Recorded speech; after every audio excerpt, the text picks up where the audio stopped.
Hi, good morning everyone. This is David with Selman Home Inspections. Just wanted to point out a few deficiencies in grading and drainage around a house we're doing an inspection on today, and I hope you find these tips helpful. Thanks. So for proper grading and drainage, we should have a 6-inch per 10-foot slope where the grading and drainage will allow the water to run away from a home.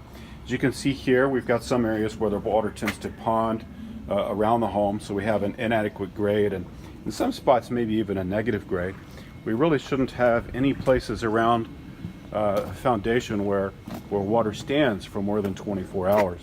So as you can see, we have several areas now. I realize we've had a lot of rain. Hopefully this will all dry out, but we really shouldn't have any areas where the ground is level or slopes towards the home. And really you don't want to find any places where the water stands or pools around the house. So proper grading and drainage is important for proper support of the foundation. So I hope you found these grading and drainage tips for your home of value. And just look for any place that has negative grade towards the house, or any place where the water continues to stand after 24 hours.